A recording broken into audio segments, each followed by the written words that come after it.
الحمدللہ رب العالمین والصلاة والسلام علی خاتم النبیین اما بعد فاعوذ باللہ من الشیطان الرجیم بسم اللہ الرحمن الرحیم۔ پڑھیے الصلاة والسلام علیک یا رسول اللہ وعلی آلک واصحابک یا حبیب اللہ، الصلاة والسلام علیک یا نبی اللہ وعلی آلک واصحابک یا نور اللہ۔ درود پاک پڑھنے کے بے شمار فضائل و برکات ہیں۔ میرے آقا مدینے والے مصطفیٰ صلی اللہ تعالی علیہ وسلم کا فرمان عالی شان ہے، انی رأیت البارحۃ عجبا ورأیت رجلا من امتی یزحف علی الصراط مرۃ ویجثو مرۃ فجاءته صلاته علی فأخذت بیدہ فأقامته علی الصراط حتی جاوزا۔ کیا فرمایا میرے آقا نے کہ میں نے پچھلی رات ایک عجیب واقعہ دیکھا۔ میرا ایک امتی پل صراط پر کبھی گھسٹ کر اور کبھی گھٹنوں کے بل چل رہا تھا، اتنے میں وہ درود آیا جو اس نے مجھ پر بھیجا تھا۔ درود پاک نے اس کا ہاتھ پکڑا اور اسے پل صراط پر کھڑا کر دیا، یہاں تک کہ اس نے پل صراط پار کر لیا۔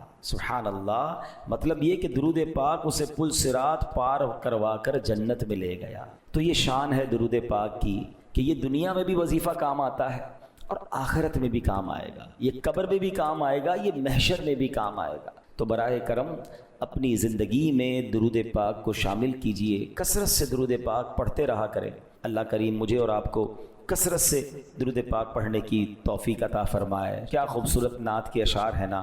پڑھتی درودیں دوڑیں گی حوریں، پڑھتی درودیں دوڑیں گی حوریں، لاشا جو لے گا نام محمد، روزے قیامت میزان و پل پر دے گا سہارا نام محمد صلی اللہ علیہ وسلم۔ بیڑا تباہی میں آ گیا ہے، دے دے سہارا نام محمد صلی اللہ تعالی علیہ وسلم۔ محبت سے درود پاک پڑھ لیں، صلو علی الحبیب صلی اللہ تعالی علی محمد صلی اللہ علیہ وسلم۔ قرآن مجید فرقان حمید کی ہم آیتیں پڑھتے بھی ہیں، سنتے بھی ہیں، سمجھتے بھی ہیں۔ ہمارے بیان کا ٹاپک ہی قرآن کی باتیں ہوتا ہے۔ آج کون سی آیت ہم نے سننی ہے؟ آج پارہ 26 ہے، سورہ احقاف اور آیت نمبر ہے 20۔ اللہ کریم قرآن مجید میں ارشاد فرماتا ہے، بسم اللہ الرحمن الرحیم، اذھبتم طیباتکم فی حیاتکم الدنیا واستمتعتم بها فَالْيَوْمَ تُجْزَوْنَ عَذَابَ الْهُونِ بِمَا كُنْتُمْ تَسْتَكْبِرُونَ فِي الْأَرْضِ بِغَيْرِ الْحَقِّ وَبِمَا كُنْتُمْ تَفْسُقُونَ۔ آسان ترجمہ قرآن کنز العرفان، اللہ قرآن میں فرماتا ہے تم اپنے حصے کی پاک چیزیں اپنی دنیا ہی کی زندگی میں فنا کر چکے اور ان سے فائدہ اٹھا چکے، تو آج تمہیں ذلت کے عذاب کا بدلہ دیا جائے گا، کیونکہ تم زمین میں ناحق تکبر کرتے تھے اور اس لیے کہ تم نافرمانی کرتے تھے۔ پیارے اسلامی بھائیوں، اس آیت کریمہ میں بات تو غیر مسلموں سے ہو رہی ہے، کیونکہ غیر مسلم روز قیامت جب اللہ کی بارگاہ میں پہنچیں گے، رسوائی ان کا مقدر ہوگی، رحمت سے محروم اور جہنم کے حقدار ہوں گے۔ ان سے کیا کہا جائے گا؟ اذھبتم طیباتکم فی حیاتکم الدنیا واستمتعتم بها، تم اپنے حصے کی پاک چیزیں اپنی دنیا ہی کی زندگی میں فنا کر چکے، ان سے فائدہ اٹھا چکے ہو۔ فَالْيَوْمَ تُجْزَوْنَ عَذَابَ الْهُونِ بِمَا كُنْتُمْ تَسْتَكْبِرُونَ فِي الْأَرْضِ بِغَيْرِ الْحَقِّ وَبِمَا كُنْتُمْ تَفْسُقُونَ۔ تو آج تمہیں ذلت کے عذاب کا بدلہ دیا جائے گا، کیونکہ تم زمین میں ناحق تکبر کرتے تھے اور اس لیے کہ تم نافرمانی کرتے تھے۔ اول تو غیر مسلموں کو روز قیامت ذلت کا عذاب تو ہوگا، مگر اس مقام پر آخرت کے اس عذاب میں گرفتار ہونے کی 3 ریزنز بیان کیا۔ اب ہم نے یہ دیکھنا ہے، ہم تو ایمان والے ہیں نا، ہم تو مسلمان ہیں، لیکن جس وجہ سے غیر مسلموں کو عذاب دیا جائے گا، کہیں وہ عادتیں ہم میں تو نہیں آ گئی۔ وہ 3 عادتیں کیا ہیں؟ اب سنیے قرآن نے کیا کہا۔ نمبر 1 تکبر، کہ یہ بے ایمان لوگ حق کے مقابلے میں تکبر کرتے تھے۔ نمبر 2 اللہ پاک کی نافرمانی کی کیونکہ ایمان قبول نہیں کیا۔ نمبر 3 لذتوں میں مشغول ہو کر سب نعمتیں دنیا ہی میں ختم کر لینا، آخرت کے لیے کچھ بھی نہ بچانا۔ یہ 3 چیزیں ان کے عذاب کا باعث بنی، ان کی سزا کا باعث بنی۔ اب ذرا غور کیجئے، اس میں ایک بات جو آج ہم ڈسکس کریں گے کہ دنیاوی لذتوں اور عیش و عشرت کو اختیار کرنے پر غیر مسلموں کی مذمت کی گئی اور انہیں ملامت کی گئی. اسی لیے نبی پاک علیہ الصلوۃ والسلام، آپ کے صحابہ کرام علیہم الرضوان، امت کے دیگر نیک لوگ دنیا کی عیش و عشرت اور جناب صرف لذتوں اور سے کنارہ کش رہتے تھے اور زہد و قناعت والی زندگی گزارنے کو ترجیح دیتے تھے تاکہ آخرت کا ثواب زیادہ ہو، آخرت میں زیادہ برکتیں ملیں. اللہ اکبر. حضرت جابر بن عبداللہ رضی اللہ تعالیٰ، یہ صحابی رسول ہیں. ایک مرتبہ آپ راستے سے گزر رہے تھے، ہاتھ میں گوشت تھا. فاروق اعظم مسلمانوں کے دوسرے خلیفہ رضی اللہ تعالیٰ نے حضرت جابر کو دیکھا کہ ہاتھ میں گوشت لے کے کہیں جا رہے ہیں، تو پوچھا اے جابر کیا لیے جاتے ہو؟ عرض کیا حضور گوشت کھانے کو جی چاہ رہا تھا، لہٰذا بازار سے خرید لایا ہوں. کتنی عجیب اور کتنی کمال کی بات. حضرت عمر فاروق اعظم کہتے ہیں کلما اشتہیت شیئا اشتریتا. اے جابر تمہیں جب کسی چیز کی خواہش ہوتی ہے خرید لیتے ہو. اما تخشى ان تکون من اہل هذه الآیہ، کیا ڈرتے نہیں ہو کہ اس آیت میں جن کا ذکر ہے کہیں ان سے نہ ہو جاؤ؟ پھر کون سی آیت پڑھی؟ اذهبتم طیباتکم فی حیاتکم الدنیا، تم اپنے حصے کی پاک چیزیں اپنی دنیا ہی کی زندگی میں فنا کر چکے. یعنی جو دل میں آیا خرید لیا، جو دل میں آیا تم نے کر لیا. ایسا تو نہیں کہ آخرت کی نعمتیں بچیں ہی نہ، ساری دنیا میں خرچ کر لو. یعنی دنیا میں اللہ کی رضا کے لیے سادگی اختیار کرنا، دنیا میں اللہ کی رضا کے لیے خواہشات نفسی کو روکنا. کیونکہ اس میں جب بندہ گرفتار ہوتا ہے نا کہ جو چاہیے کر لیا، جو چاہیے کھا لیا، جو چاہیے پہن لیا، جو چاہے خرید لیا، جب اس قدر وہ دنیا میں گرفتار ہوتا ہے تو ایک وقت آتا ہے کہ پھر حلال و حرام کی تمیز ہی ختم ہو جاتی ہے. کیونکہ اب شوق ہے، ہر چیز لینی ہے. اب نہیں ہے پیسے تو حرام کمائے گا، نہیں ہے پیسے تو معاذ اللہ وہ پھر غلط کاموں کی طرف جائے گا. اگر انسان اپنے آپ کو روکنے والا ہوگا تو پھر وہ حرام سے بھی رکے گا. کیا خوبصورت انداز ہمارے بزرگوں نے اختیار کیا کہ دنیا کی دولت ہوتے ہوئے، اختیار ہوتے ہوئے بھی اپنے آپ کو دنیا کی نعمتوں میں غرق نہ کیا تاکہ آخرت کی نعمتیں باقی رہیں. ایک اور واقعے سے سمجھیے. حضرت عمر فاروق رضی اللہ عنہ ایک بار شام گئے، ملک شام. آپ امیر المومنین تھے. آپ کے لیے بہت لذیذ کھانا تیار کیا گیا، ایسا لذیذ، اتنا جس کو کہنا لگژری کھانا آپ نے کبھی دیکھا ہی نہیں تھا ایسا پہلے. تو حضرت عمر نے فرمایا ھذا لنا فما لفقراء المسلمین الذین ماتوا وهم لا یشبعون من خبز الشعیر. یہ کھانا ہمارے لیے ہے تو ان محتاج مسلمانوں کے لیے کیا تھا کہ جو اس حال میں فوت ہوئے کہ انہیں جو کی روٹی بھی پیٹ بھر کے نہیں کھائی. تو آپ کو حضرت خالد بن ولید نے جواب دیا لہم الجنہ، ان کے لیے جنت ہے. وہ تو کم کھایا انہوں نے، دنیا کو اتنا ان کو نعمتیں ہی نہیں ملی، صبر کر کے چلے گئے، ان کے لیے جنت ہے. یہ سن کر فاروق اعظم کی آنکھوں سے آنسو بہنے لگے. آپ کہتے ہیں لئن کان حظنا من هذا الحطام وذهبوا بالجنة لقد باینونا بونا بعیدا. کاش ہمارے لیے دنیا کا حصہ چند لکڑیاں ہوتی، وہ محتاج مسلمان اپنے حصے میں جنت لے گئے. ہم میں اور ان میں بہت فرق ہے. ابھی کیسی بات ہے، فاروق اعظم جیسی شخصیت جو 100% جنتی ہیں، جن کو تو نبی پاک نے دنیا میں جنت کی بشارت دی، وہ تڑپ رہے ہیں کہ وہ غریب لوگ، وہ فاقہ کش، وہ اللہ کی رضا پر راضی رہنے والے جنت لے گئے. ہمارے اور ان میں بڑا فرق ہے. مگر آج ہمارے پاس تھوڑا ہو تو ہمیں تکلیف ہو جاتی ہے، ہم کسی کے مال کو دیکھ کر پریشان ہو جاتے ہیں. حالانکہ اللہ کو پسند یہ ہے کہ بندہ دنیا میں سادہ زندگی گزارے، جو ملے اس پر قناعت کرے، زیادہ کی ہوس نہ کرے. کیونکہ جنت کی نعمتیں ہیں نا. لیکن آج تو ریس لگی ہوئی ہے، اس نے گاڑی لی تو میں نے لینی، اس نے موبائل لیا میں نے اس سے اچھا لینا، اس نے گھر بنایا مجھے اس سے اچھا بنانا ہے، اور نہیں ہے تو پریشان ہے. یہاں میں غریبوں کو جو جن کو اللہ نے تھوڑی سی نعمتیں کم ملی ہے نا، میں ان کی تسلی کے لیے حدیث سناتا ہوں. اتنی کمال کی حدیث ہے. وہ غریبوں کے لیے، تنگ دستوں کے لیے تو تحفہ ہے، مگر مالداروں کو ہلا دیتی ہے اگر کوئی سمجھدار ہو. حدیث کا خلاصہ یہ ہے کہ جو اللہ کے تھوڑے دیے پر راضی ہو جاتا ہے، ذرا غور سے سنیے گا، جو اللہ کے تھوڑے دیے پر راضی ہو جاتا ہے اللہ بھی اس کے تھوڑے عمل پر راضی ہو جاتا ہے. یا اللہ، آپ سمجھے اس کا معنی؟ اگر اللہ نے تھوڑا دیا ہے اور بندہ راضی ہے، اللہ کی رضا پر راضی ہے، قیامت کے دن اگر اس کے عمل تھوڑا ہوا نا اللہ اس پہ راضی ہو جائے گا. یہ سودا مہنگا نہیں ہے، ہم تو ہیں ہی تھوڑے عمل والے، اللہ نے جتنا دیا. اچھا کچھ لوگ ہیں جن کی زندگی غربت میں اور سادگی میں گزر رہی ہے مگر وہ راضی نہیں ہے. شرط کیا ہے؟ اچھا بندہ کہہ رہا ہے یار کیا کروں بھائی، جینا پڑے گا، پریشان تو ہوں لیکن بس کاش مجھے بھی مل جائے، میں تو پریشان، مجھے ملا ہی کچھ نہیں. تو یہ راضی رہنا نہ ہوا نا. اللہ نے تھوڑا دیا تو بندہ اس کو راضی رہ گیا، اللہ تو نے جو دیا میں اس پر راضی. تو جو لوگ غربت میں زندگی گزار رہے ہیں ان کو کرنا یہ کہ راضی رہیں. اللہ نے دیا، اللہ جتنا چاہے گا آگے عطا فرما دے گا، لیکن راضی رہے. تو اللہ تھوڑے عمل پر راضی ہو جائے گا. اس کا اپوزٹ سمجھیں کہ پھر جس کو زیادہ دیا ہے اور قیامت کے دن اس سے زیادہ عمل مانگ لیا گیا تو اس کا بنے گا کیا؟ تو زیادہ کی خواہش تو لوگ کرتے ہیں مگر کیا اعمال زیادہ ہوتے ہیں؟ بلکہ یہاں تو معاملہ الٹا ہے. غریب آدمی بیچارہ مسجد بھی آ رہا ہوتا ہے, ذکر و اذکار بھی کر رہا ہوتا ہے, کچھ خوف خدا بھی دل میں ہوتا ہے, مگر جیسے ہی مالدار بنا دیا جاتا ہے مسجد سے بھی دور اور برائیوں میں پڑ جاتا ہے. تو بعض اوقات تو مال آ کر بندہ رب سے دور ہو جاتا ہے. تو ایسے مال کا کیا کرنا ہے؟ تو اللہ کرے کہ یہ بات سمجھ آ جائے کہ ہمیں اللہ کی رضا کو مقدم رکھنا ہے. حضرت مولا علی شیر خدا کی غرض بات سنیے گا, کیا گہری بات فرماتے ہیں. آپ سے سوال ہوا دنیا کے متعلق آپ کیا فرماتے ہیں؟ فرمایا حلالها حساب و حرامها عذاب. یہ دنیا کیا ہے؟ کہتے ہیں دنیا کی حرام چیزوں پر عذاب ہے اور حلال نعمتوں کا روز قیامت حساب ہوگا. یعنی دونوں صورتوں میں ہم مشکل میں ہے نا. عذاب تو اللہ معاف کرے, اللہ سے ہم دعا کرتے ہیں ہم میں سے کسی کو بھی عذاب نہ ہو. حرام کمانے والے کو تو عذاب ہوگا, مگر ایسا نہیں کہ حلال آپ کو ملا تو اس کا حساب نہیں ہوگا, حساب اس کا بھی ہوگا. ذرا تصور کریں کہ قیامت کا دن 50,000 سال کا دن ہو, سب اگلے پچھلے حاضر ہوں, میزان عمل رکھ دیا جائے, سورج گرمی برسا رہا ہو, تانبے کی زمین خوب دہک رہی ہو, اور اس حالت میں اگر حساب دینا پڑا حلال چیزوں کا, حرام پر تو عذاب ہے مگر تمہیں حلال مال دیا گیا, تمہیں لباس دیا گیا, گھر دیا گیا, اولاد دی گئی, نعمتیں دی گئی, عزت دی گئی, حساب دو. تو ایسی افراتفری میں کیسے حساب دے سکیں گے؟ اب اس بات کو اس طرح سمجھیے. حضرت حاتم اصم رحمۃ اللہ تعالی بہت بڑے اللہ کے ولی ہیں.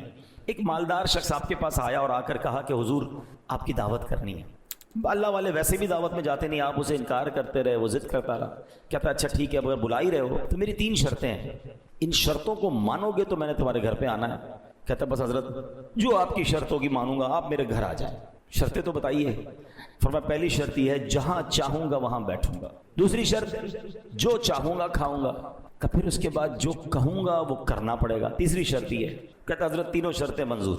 اب جب حضرت نے اوکے کر دیا, ڈیٹ فکس ہو گئی, اس نے پورے شہر میں اعلان کر دیا, بڑے بڑے لوگوں کو بلایا کہ مبارک ہو میرے گھر پہ حضرت حاتم اصم رحمۃ اللہ تعالی علیہ آ رہے ہیں. بڑی شاندار دعوت, طرح طرح کے کھانے, زبردست قسم کا اس نے پوری تیاری کر لی. لوگ آ گئے, حضرت حاتم اصم رحمۃ اللہ تعالی علیہ کا انتظار. آپ جیسے ہی آئے, جہاں جوتے پڑے تھے نا لوگوں کے, وہاں حضرت حاتم اصم بیٹھ گئے. کھانے کا ٹائم ہوا, اپنی جھولی سے ایک سوکھی روٹی کا ٹکڑا نکالا اور حضرت حاتم اصم نے وہ ٹکڑا کھانا شروع کر دیا. اب بڑا سا چولہا لاؤ اور اس کے اوپر ایک بہت بڑا توا رکھ دو. چولہا جلایا گیا, توا رکھ دیا گیا, توا لال ہو گیا, اتنا جلا کہ وہ ریڈ ہو گیا, سرخ. حضرت حاتم اصم نے اپنے جوتے اتارے اور اس توے پہ کھڑے ہو گئے اور کہتے ہیں یا اللہ میں نے آج کے کھانے میں ایک سوکھی روٹی کھائی ہے. یہ کہہ کے نیچے آ گئے. اب سارے لوگوں سے کہا کہ سب اپنے چپل اتاریں, اس توے پہ کھڑے ہو کے بتائیں آج کیا کیا کھایا ہے. لوگوں کی چیخیں نکل گئی کہ حضرت یہ کیا کہہ رہے ہیں آپ, ہم اس توے پر کیسے پیر رکھ سکتے ہیں, آپ تو کرامت والے بزرگ ہیں, اللہ نے آپ کو مقام دیا ہے, ہم تو اس کے قریب نہیں جا پا رہے, آپ کہہ رہے اس پہ کھڑے اور پھر سارا حساب دیں, کتنی روٹیاں, کتنے سالن, کتنی بوٹیاں, کتنی سویٹ ڈش, کتنے پانی, کتنے شربت, اتنی دیر میں تو جل کے خاک ہو جائیں گے, ہم نہیں کر سکتے. اب اللہ والے تھے نا. اب جو حضرت حاتم اصم نے جواب دیا, actually this is the message, ذرا غور سے سنیے. آپ نے فرمایا ہے لوگوں تم سے اس توے پر کھڑے ہو کر جو دنیا کی آگ سے تپا ہوا ہے, ایک دن کے کھانے کا حساب نہیں دیا جا رہا, ساری زندگی کا حساب دینا ہوگا. کیسے دو گے حساب؟ لوگ دھاڑے مار مار کے رونے لگے ہیں. لوگ پھر حضرت حاتم اصم نے سمجھایا کہ توبہ کرو, زندگی ایسی گزارو کہ اللہ کی بارگاہ میں شرمندگی نہ ہو. حلال کمانا بڑی بات ہے مگر اس حلال کو حلال جگہ پر خرچ بھی تو کرنا ہے نا. کچھ لوگ بعض اوقات حرام کمانے سے بچ جاتے ہیں, اچھی بات ہے, بالکل حرام نہیں کمانا چاہیے. جھوٹ بول کر, دھوکہ دے کر, رشوت, کسی طرح اگر بچ بچا کے آپ نے حلال کما لیا, دیٹس گریٹ. مگر یہ دیکھیے کہ خرچ بھی حلال کر رہے ہیں کہ نہیں. کمایا حلال میں, خرچ حرام میں ہو رہا ہے. ناچ گانے, ڈھول تماشے, گھر میں شادی ہوئی تو فنکشنز ہیں, بچوں کی خوشی کے لیے کر رہا ہوں. جناب کیا کریں, کرنا پڑتا ہے. ہمارے یہاں آئے دن شادیوں میں ہم سنتے ہیں کہ فلاں کو بلایا, کروڑ روپے دے دیے, فلاں ناچنے والے کو بلایا, 1.5 کروڑ روپے کا فنکشن کروایا. اس ایک ایک روپے کا حساب حضرت حاتم اصم کہہ رہے ہیں اس توے پہ کھڑے ہو کے آج کے دن کا کھانے کا حساب دو. لوگ کہتے ہیں نہیں کھڑے ہو سکتے, تو بتائیں نا قیامت کے دن کھڑے ہو کر اس پوری زندگی کا حساب, یہ تمام گناہوں کا حساب, ان تمام عیاشیوں کا حساب کیسے بنے گا؟ نہ کریں ایسا. ایک ایک نعمت کا سوال ہوگا, ایک ایک نعمت کے بارے میں کوشچن ہوگا. اور یہ میں نہیں کہہ رہا, قرآن کہتا ہے ثم لتسألن یومئذ عن النعیم, پھر بے شک ضرور اس دن تم سے نعمتوں کے متعلق پوچھا جائے گا۔ غور کیجئے، کیا ہمارے پاس جواب ہے کہ اللہ نے ہمیں مال دیا، گھر دیا، عزت دی، دولت دی، شہرت دی، اولاد دی، فیملی دی؟ کیا اس کا جواب دے سکیں گے ہم کہ ہم پراپر استعمال کر رہے ہیں؟ اب اپنی باڈی کو دیکھ لینا، آنکھیں دی، آنکھوں سے کیا ہو رہا ہے؟ اللہ نے اس لیے دی کہ نافرمانی کی جائے۔ ہاتھ دیے، ہاتھوں سے لوگوں کی مدد ہو رہی ہے، ہاتھوں سے اچھے کام ہو رہے ہیں، ہاتھوں سے زیادتیاں ہو رہی ہیں۔ پیر دیے، پیر سے اللہ کے گھر کی طرف چلتے ہیں، اسی پیروں سے غلط کاموں کی طرف جا رہے ہیں۔ غور کریں، ثم لتسألن یومئذ عن النعیم، ایک ایک نعمت کے بارے میں سوال ہوگا۔ کاش ہم نعمتوں کو صحیح استعمال کرنے والے بن جائیں۔ اے میرے پیارے اسلامی بھائیوں، آپ نے سنا کہ غیر مسلموں کو یہ کہا جائے گا کہ تم نے دنیا میں نعمتیں یوز کر لی، آخرت کے لیے کچھ بچا کر نہیں رکھا۔ کہیں ایسا نہ ہو کہ بس دنیا دنیا، یہاں کی لذت، یہاں کی چیزیں، اور بندہ یہاں ایسا غرق ہو جائے کہ پھر آخرت کے لیے اس کے پاس کچھ نہ بچے۔ ایک بار مسلمانوں کے دوسرے خلیفہ حضرت عمر فاروق اعظم رضی اللہ تعالیٰ عنہ بارگاہ رسالت میں حاضر ہوئے۔ دیکھا کہ ایک چمڑے کا تکیہ ہے جس کے اندر کھجور کی چھال ہے۔ سرکار علی وقار علیہ السلام، اللہ کے حبیب علیہ السلام، اس تکیے سے ٹیک لگائے خردرے بان سے بنی ہوئی چارپائی پر لیٹے ہوئے ہیں۔ بڑی سی، جس کو خردرا ہوتا ہے نا، اس کی ڈوری جو ہوتی ہے، کورس فائبر کارڈز ہوتی ہیں، خردرے بان کی وہ بنی ہوئی چارپائی ہوتی ہے۔ چارپائی پر کوئی بستر بھی نہیں تھا، کوئی کپڑا بھی نہیں تھا، اس ڈوریوں پر، اس رسیوں پر جو خردری تھی، پیارے آقا لیٹے ہوئے تھے۔ جب نبی پاک علیہ السلام چارپائی سے اٹھے نا، تو آپ کے جسم پر اس چارپائی کے نشان بنے ہوئے، ہائے ہائے ہائے، جن کے لیے کائنات بنائی گئی ہے۔ وجہ تخلیق کائنات ہے، جو ریزن آف دا اول کریشن۔ ہم کہتے ہیں نا، زمین و زمان تمہارے لیے، مکین و مکان تمہارے لیے، چنین و چنا تمہارے لیے، بنے دو جہاں تمہارے لیے۔ ویسے ہی نہیں کہتے، یہ حدیث قدسی اللہ فرماتا ہے، لولا کلما خلقت الافلاق، اے محبوب اگر تمہیں نہ بناتا تو یہ آسمان نہ بناتا۔ سارا جہان بنا حضور علیہ السلام کے لیے، اور حضور کیسے کہ ایسی چارپائی پہ آرام کر رہے ہیں کہ جسم پر نشان ہو گئے، کھجور کی چھال کا تکیہ۔ حضرت عمر نے دیکھا تو آپ کی آنکھوں سے آنسو بہنے لگے۔ نبی پاک علیہ السلام نے اپنے صحابی کو، اپنے عاشق زار کو، حضرت عمر کو روتے دیکھا تو فرمایا، اے عمر کیوں روتے ہو؟ عرض کیا، یا رسول اللہ صلی اللہ علیہ وسلم، خدا کی قسم میں جانتا ہوں کہ آپ اللہ پاک کے رسول ہیں، اللہ عز و جل کی بارگاہ میں آپ کا اونچا مقام ہے، آپ کیسر و کسرا، روم اور ایران کے بادشاہوں سے بہت زیادہ عزت والے ہیں۔ یا رسول اللہ صلی اللہ تعالی علیہ وآلہ وسلم، مجھے رونا اس بات پر آ رہا ہے کہ کیسر و کسرا یعنی دوسرے ملکوں کے بادشاہ جو ایمان والے نہیں، وہ محلات میں رہیں، نرم بستروں پر سوئیں، حضور ان کے لیے بہت کچھ ہے، اور آپ اللہ کے حبیب ہیں، آپ کا مقام و مرتبہ اتنا بڑا ہے، اور آپ ایسی زاہدانہ زندگی بسر کر رہے ہیں۔ اب غور سے نبی پاک کا جواب سنیں، کاش یہ بات ہمیں سمجھ آ جائے۔ نبی پاک فرماتے، عمر کیا تم اس بات پر راضی نہیں کہ ان غیر مسلموں کے لیے دنیا ہے اور ہمارے لیے آخرت ہے؟ یہ بات سمجھنی ہوگی، یہ دنیا ہمارا ٹھکانہ نہیں، ادھر مل جائے، یہ بھی مل جائے، وہ بھی مل جائے، یار ویسا گھر میرا کیوں نہیں، ایسا بستر میرا کیوں نہیں، ایسی گاڑی میری کیوں نہیں، ایسی لگژری لائف میری کیوں نہیں، اسی چکر میں مر گئے ہم۔ یہ دنیا ہمارے لیے نہیں ہے، ہمارے لیے آخرت ہے، اور ادھر کی نعمتیں، اللہ اکبر، حدیث کے الفاظ ہیں، جنت کی وہ نعمتیں، حدیث کا خلاصہ ہے، کسی آنکھ نے دیکھا ہی نہیں، کسی کان نے سنا نہیں، اور کسی کا اس کے دل پر گمان بھی نہیں گزرا، یعنی امیجنیشن بھی نہیں ہو سکتی۔ جنت ایسی ہے، اللہ نے ایسی تیار کر رکھی ہے، مگر کس کو فکر ہے جنت کی؟ ہمیں تو ابھی چاہیے نا، کیونکہ جنت تو بعد میں ملے گی۔ ہم اصل میں ایکچولی نفسیاتی پرابلم ہمارا یہ ہے کہ نیکی پر جو اجر ہے وہ بعد میں ملے گا، گناہ کی لذت ابھی مل جاتی ہے۔ بندہ کہتا ہے ادھر اٹھاؤ نا لذت، بھائی وہ تو پتہ نہیں ملے گی، معاذ اللہ، ایمان ہی نہیں ہے نا، وہ بھروسہ نہیں ہے۔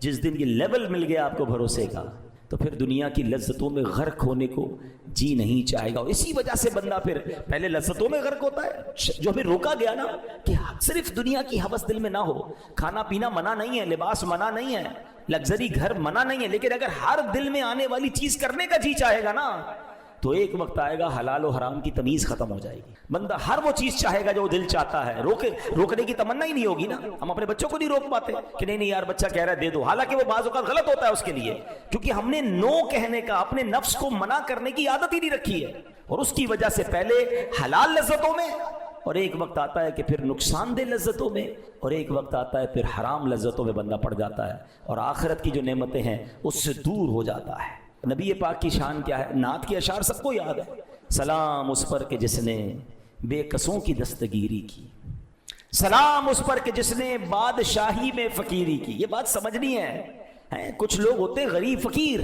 ان کے ہاتھ میں نہیں ہوتا امیری، مگر میرے آقا وہ ہیں جو بادشاہ ہیں اور بادشاہی میں فقیری کی. اختیار تھا آپ کے پاس. خود فرماتے علیہ الصلوۃ والسلام کہ میں چاہوں تو یہ پہاڑ سونے چاندی کے بن کر میرے ساتھ چلنا شروع ہو جائیں، مگر حال کیا ہے؟ سلام اس پر کہ جس کے گھر میں چاندی تھی نہ سونا تھا، سلام اس پر کہ سادہ بوریا جس کا بچھونا تھا. ہوتے ہوئے بادشاہی میں فقیری کرنا، یہ سرکار دو عالم علیہ السلام کا انداز ہے. کاش یہ بات سمجھ آ جائے کہ ہوتے ہوئے بندہ سادہ لائف گزارے، اپنے نفس کو قابو رکھے. یار ہر وہ چیز نہیں کرنی جو دل چاہ رہا ہے، اس کو روکے گا اللہ آخرت کی نعمتوں میں اضافہ فرما دے گا. ہے آپ کو چاہ رہا ہے یار میں نے بہترین خرچ کرنا ہے، تھوڑا کم کر کے کسی غریب کا بھلا کر دیں، اللہ کی راہ میں جمع کرا دیں کہ چلیں یار دین کے راہ پہ خرچ کر رہا ہوں، آخرت میں ملٹیپلائی ہو کر مل جائے گا. یہ انداز اختیار کریں انشاءاللہ. اس سے آپ کہتے ہیں نا چادر کے اندر پیر پھیلائیں گے کہ آج کے دن اچھے، کل دن ڈسٹرب ہو گئے تو پھر جن لوگوں کی عادت ہر چیز لینے کی، ہر خرچ کرنے کی، خدا نہ خواستہ جب ہاتھ تنگ ہوتا ہے تو بڑی تکلیف میں آتے ہیں. اور جو عقل مند مالدار ہوتا ہے وہ اپنے آپ کو اس اسٹیبلٹی کے ساتھ رکھتا ہے کہ اللہ نہ کرے کبھی آمدنی کم بھی ہو گئی تو زندگی میں کوئی بڑا اثر نہ آئے. وہ سادے کھانے، سادے لباس، سادہ زندگی، کم خرچ والی، میانہ روی والی گزارے تاکہ جناب لائف اسٹیبل رہے. اور اگر پیسے اللہ نے زیادہ دیے ہیں، کچھ لوگ کہتے ہیں یار ہے تو خرچ نہ کریں. ارے بھائی خرچ کرنے تو اسی پیسے کو جنت کے آخرت کے اکاؤنٹ میں جمع کرا دو نا. آپ کو اپنے بچوں کی شادی پر کروڑوں روپے خرچ کر کے اور اللہ کو ناراض کرنے والے کام کرنا کیوں ضروری ہیں؟ ایک صاحب مجھے ملے، بڑے اچھا ان کا ذہن ہے، ہمارے رشتہ داروں میں سے، اللہ نے ان کو بہت نوازا ہے. وہ جب بھی بچے کی شادی کرتے ہیں ایک ہی پروگرام کرتے ہیں، حالانکہ لوگ 15 پتہ ایک مہینہ شادیاں چل رہی ہوتی ہیں. شادی شروع ہوئی ہے ختم ہی نہیں ہو رہی، یہ نائٹ تو وہ نائٹ تو وہ کھانا تو وہ بے حیائی، وہ ناچ، لا حول ولا قوت الا باللہ. تو میں نے ان سے پوچھا یار آپ ایک ہی پروگرام، کمال کا جواب دیا کیا کروڑوں روپے خرچ کر سکتا ہوں، مگر میں وہ پیسے بچا کے اتنے ہی پیسوں میں کچھ غریب بچے بچیوں کی شادی کرا دیتا ہوں. فائدہ کیا ہوتا ہے کہ جن کی شادی کرواتا ہوں نا وہ ساری زندگی میرے ان بچوں کے لیے دعا کرتے ہیں جن کی ابھی شادی ہوئی ہے، تو میرے ان بچوں کی لائف بڑی اچھی گزرتی ہے. سبحان اللہ. کروڑوں روپے انہوں نے بھی خرچ کیے مگر بقیہ پیسے جنت کے اکاؤنٹ میں بھی جمع ہو گئے، وہاں ملیں گے بھی واپس انشاءاللہ. اور جن کی زندگی بن گئی، کتنا اچھا طریقہ ہے. کاش کی ذہن بن جائے کہ اگر جہاں مجھے زیادہ خرچ کرنے کو جی چاہ رہا ہے کریں، مگر اس میں جو حرام چیزیں مائنس کریں اور اس کی جگہ پر وہی پیسے اللہ کی راہ میں دے دیں، کسی غریب مسلمان کو دے دیں، اس کا گھر بنا دیں، اس کی شادی کروا دیں. وہ جب تک اس میں جیے گا آپ کے بارے نہیں آنے ہو جائیں گے نا. تو یہی تو سمجھنا ہے کہ ہر دل میں آنے والی چیز کرنے کی جب عادت ہوگی نا تو ایک وقت آئے گا کہ ایسے حرام میں مبتلا ہو جائیں گے. اور یہی بچے ہمارے ضد کر کے بعض اوقات حرام کاموں میں پڑتے ہیں نا، کیونکہ آپ نے منع تو کبھی کیا ہی نہیں، بیٹا جو چاہیے لے لو، ہے بچی آپ کو جو چاہیے لے لو، جہاں جانا ہے چلے جاؤ، جدھر داخلہ لینا ہے داخلہ لے لو. حالانکہ دیکھا نہیں جا رہا کہ اس سے اس کے اخلاق، اس کے اعمال، اس کی آخرت اور سب سے بڑھ کر ایمان برباد ہو سکتا ہے. اب تو پہلے سنتے تھے کہ جناب لڑکے جاتے ہیں بیرون ملک میں پڑھنے کے لیے، اور اب یہ مثالیں مل رہی ہیں کہ اکیلی لڑکیاں جا رہی ہیں پاکستان، مسلمان کے گھروں کی. کہاں گئی بیٹی یورپ گئی ہے، کدھر یو کے گئی ہے پڑھنے کے لیے اکیلی. کہاں رہے گی؟ پردے کا کیا ہوگا؟ شریعت کے احکام پر عمل کیسے ہوگا؟ اور ان ممالک میں کیا حال ہوگا اس کا؟ nobody cares. اس لیے پیسہ اللہ نے دیا کہ اس پیسے کا یہ استعمال. ہم اللہ کو جواب کیا دیں گے؟ کیا یہ ذمہ داری نہیں تھی ماں باپ کی؟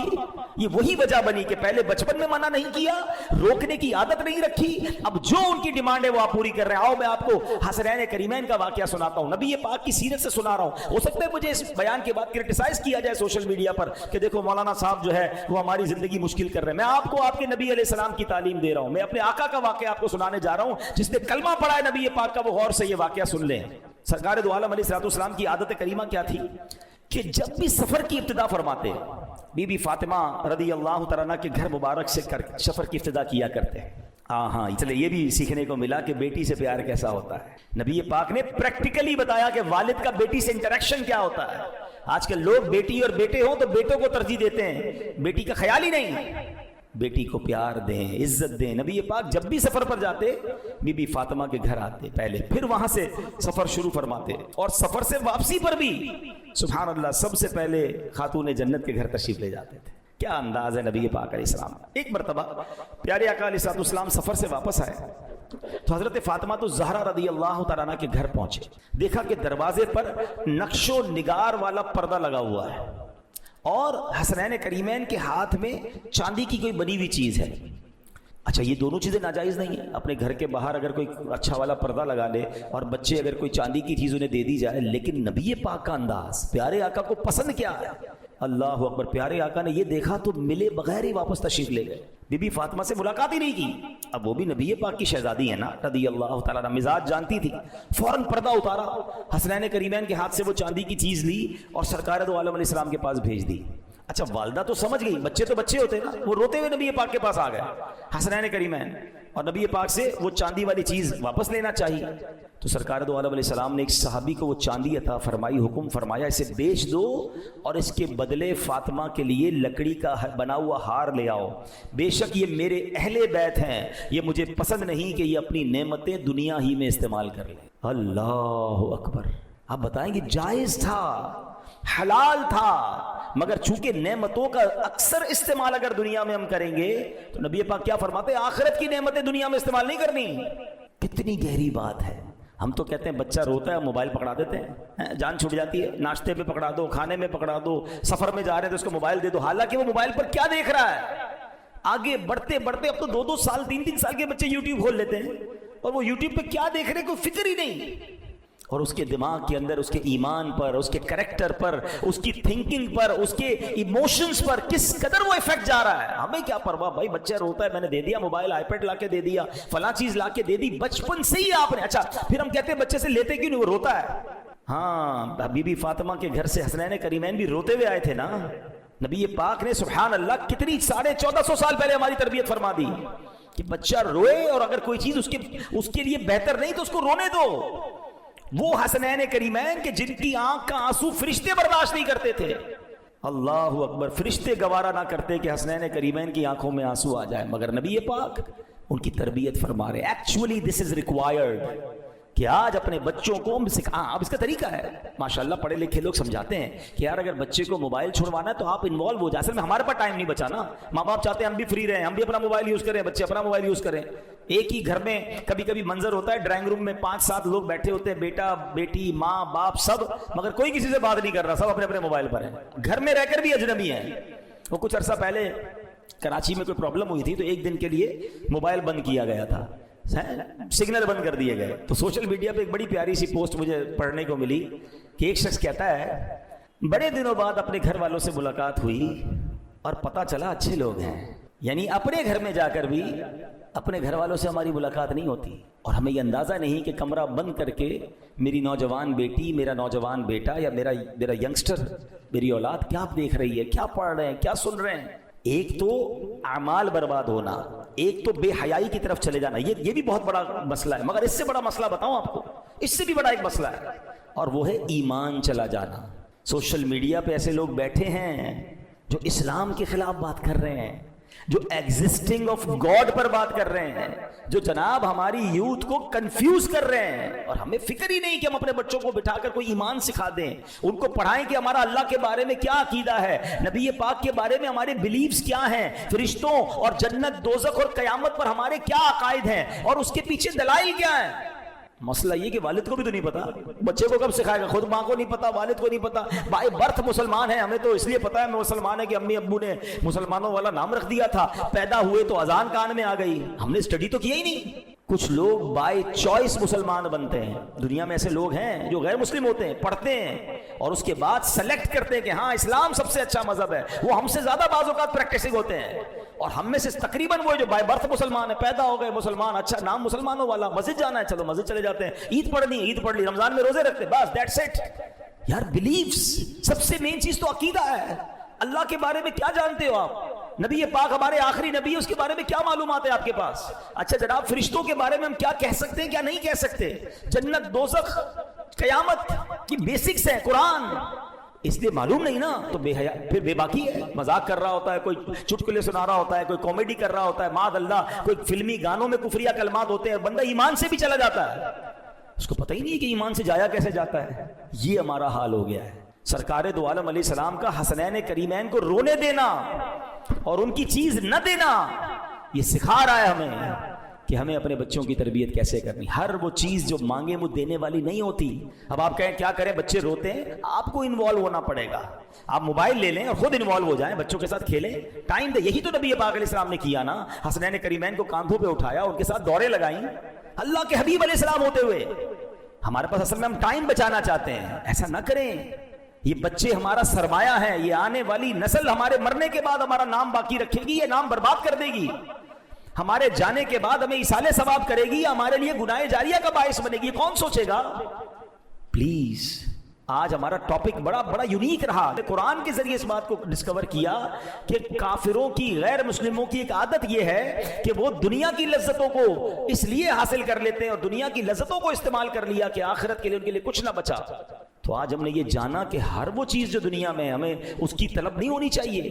قناعت, اللہ کی رضا پر راضی, اپنی خواہشات پر کنٹرول لے سکتا ہوں مگر پھر بھی نہیں لے رہا, کیونکہ اسی سے پریکٹس ہوگی, اسی سے آپ اپنے آپ کو روک سکیں گے. آج حلال لذتوں سے روکیں گے, کل حرام لذتوں سے روکیں گے. جو چاہا کھا لیا, جو چاہا پہن لیا, جو چاہا کر لیا. یہ وہ عادت ہے جو غیر مسلموں کی ہے. میں اپنی زندگی کا آپ کو ایک واقعہ سناتا ہوں. جنہوں نے دبئی اور یو اے ای کی گرمی دیکھی ہے, عرب ممالک کی, میں ایک بار فل گرمی کے سیزن میں عرب امارات, بہت پرانی بات ہے, میں گیا تو وہاں امیر اہل سنت جو فاؤنڈر آف دعوت اسلامی ہیں ان سے میری ملاقات ہوئی. وہ ایک گھر میں تھے. یعنی دبئی میں یا عرب ملکوں میں جون جولائی کی گرمی میں بغیر اے سی کے پاسبل, یعنی نارمل ہے, وہاں اے سی لگژری نہیں ہے, وہاں ایئر کنڈیشن نیسیسری ہے. وہاں مزدوروں کے گھر میں بھی اے سی ہوتا ہے, ہر جگہ اے سی ہوتا ہے.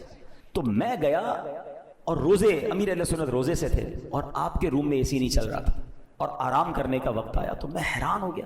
میں نے کہا یہاں پہ اے سی نہیں استعمال کر رہے. کہہ رہے آپ آئیں, آپ کے لیے چلا دیتا ہوں. میری تمنا یہ ہے کہ میں کہیں دنیا کی نعمتیں استعمال کر لوں تو میرے لیے آخرت کی نعمتیں کم نہ ہو جائیں. پسینے سے شرابور تھے, فرماتے تھے کہ میں دن میں 2 بار اپنا کرتا جو ہے نا باہر رکھ کے سکھا لیتا ہوں, پھر اس کے بعد اسی کو پہن لیتا ہوں. اب یہ کیا ہے, یہ جائز ہے, اے سی جائز ہے, مگر یہ جو اللہ والے ہوتے ہیں نا ان کی سوچ ہی ایسی ہوتی ہے کہ ہر نعمت دنیا میں استعمال نہیں کرنی. میں نہیں کہہ رہا آپ کہیں چلے جناب مولوی صاحب نے کہہ دیا اے سی بند کر دو, میں آپ میں سے کسی کو نہیں کہہ رہا, مگر میں سمجھا رہا ہوں کہ ایسے بھی لوگ دنیا میں ہیں. اور میں نے آپ کو مولا علی کا واقعہ سنایا, حضرت عمر کا گوشت دیکھ کر روتے ہوئے واقعہ سنایا کہ وہ گوشت پکا ہوا دیکھ کر روتے تھے کہ کئی لوگ دنیا سے ایسے چلے گئے جن کے پاس ایک جو کی روٹی نہیں ہوتی تھی. تو یہ اللہ والوں کا انداز ہے. لیکن چلیں ہم کم از کم حرام چیزوں سے تو بچیں, ہم صرف دنیا کی سوچ ہی میں تو زندگی نہ گزاریں. ایک آخری حدیث سنا کر اپنی بات ختم کرتا ہوں. اور ہم میں سے بہت سارے ایسے لوگ ہیں جن کی صبح ایسے ہوتی ہے. نبی پاک فرماتے ہیں جس نے اس حالت میں صبح کی کہ اس کا سب سے بڑا مقصد, الٹیمیٹ گول دنیا ہو, تو پھر اس کا اللہ پاک کی رضا اور قربت سے کوئی تعلق نہیں. اللہ پاک اس کے دل میں 4 چیزیں پیدا کر دیتا ہے. نمبر 1, ایسا غم جو کبھی ختم نہ ہو, ایسی مشغولیت جس سے فراغت نہ ہو, ایسا فقر جس کے بعد خوشحالی نہ ہو, ایسی امید جو کبھی پوری نہ ہوتی ہو. صبح اٹھے اور فکر دنیا ہو, الٹیمیٹ گول صرف دنیا ہو. سچ بتائیں 90% لوگ, شاید اس سے زیادہ ہی لوگ ہوں گے جو صبح اٹھنے کے بعد ایک ہی فکر ہے, آج جاب کیا کرنی ہے, بزنس کیا کرنا ہے, پیسے کدھر سے اٹھانے ہیں, کاروبار کیا کرنا ہے. یعنی صبح سے شام تک زندگی کا مقصد ایک ہے. جو صبح اٹھ کے فجر نہیں پڑھتا تو اس کا پہلا گول تو ختم ہو گیا نا. حالانکہ ماشاءاللہ جو صبح اٹھ کے پہلے فجر پڑھتا ہے اس کا مطلب اس کا ultimate goal start of the morning اللہ کو راضی کرنا ہے, سجدہ کرنا ہے, عبادت کرنا ہے. وہ نماز کا ٹائم دیکھ رہا ہے, وہ جناب الارم رکھ رہا ہے کہ فجر بھی جانی چاہیے, اور جس کی فجر ہی چلی گئی اور اب صبح اٹھ کے دنیا ہی ہے. اور سچ بتائیں یہ 4 آفتیں جو حدیث میں بتائیں آج ہو نہیں گئی, دوبارہ سن لیں. فرمایا ایسا غم جو کبھی ختم نہ ہو. لوگ غمگین ہیں, پوچھو کیا حال ہے, یہ پرابلم, فیملی پرابلم, کاروبار پرابلم, ٹینشن ہی ٹینشن ہے. کہیں ایسا تو نہیں ہے اس وجہ سے ہو رہا ہے. دوسرا, ایسی مشغولیت جس سے فراغت ہی نہ ہو. کسی کو کہو بھائی ٹائم ہے, نہیں ٹائم بالکل نہیں ہے, اتنے بیزی ہو گئے, لک بیزی ڈو نتھنگ, اتنے بیزی ہیں پھر بھی ہے کچھ نہیں ہاتھ میں, پتہ نہیں کدھر وقت ضائع ہو جاتا ہے, پورا دن نکل جاتا ہے پتہ نہیں چلتا. تیسرا, ایسا فقر جس کے بعد خوشحالی نہ ہو. ہاتھ تنگ رہتا ہے لوگوں کا, اتنا کم, پہلے ایک کماتا تھا پورا گھر کھاتا تھا, اب شاید پورے گھر والے کما رہے ہیں پھر بھی پورا نہیں ہو رہا. کیا ہے اس کے پیچھے ریزن, کبھی غور کیا؟ اور نمبر 4, ایسی امید جو کبھی پوری نہ ہو. امید ہی ختم نہیں ہو رہی, یہ بھی چاہیے وہ بھی چاہیے, اور ایک گول اچیو ہو جائے دوسرا ٹارگٹ لے لیتے ہیں, نہیں ابھی تو یہ ہو گیا اب یہ کرنا ہے. یعنی ایسا نہیں بندہ کہ سب ہو گیا, اللہ نے بہت دے دیا, اوقات سے زیادہ دے دیا, دیٹس اٹ, کلوز ہی نہیں ہو رہا ڈور, کیونکہ امیدیں ختم ہی نہیں ہو رہی ہیں. ارے آخرت کی فکر کب کریں گے, جنت کی تیاری کب کریں گے, تو صبح اس حال میں جس کی ہوتی ہے کہ اللہ کو راضی کرنا ہے، اللہ اس کی دنیا بہت اچھی کر دیتا ہے. ایسا نہیں کہ جناب وہ فکر نہیں کرتا تو اللہ اس کو رزق دیتا، اللہ اور دیتا ہے. جو دنیا کے پیچھے بھاگتا ہے دنیا اسے بھگاتی ہے، جو اللہ کی رضا کے لیے زندگی گزارتا ہے دنیا پیچھے آ جاتی ہے، آ کر خدمت کرتی ہے. کاش یہ بات سمجھ آ جائے. تو بہرحال آج قرآنی بیان میں ہم نے بہت سارے میسیجز حاصل کیے. اللہ مجھے بھی عمل کرنے کی توفیق عطا فرمائے، آپ کو بھی نصیب فرمائے. آمین بجاہ النبی الامین صلی اللہ تعالی علیہ وسلم.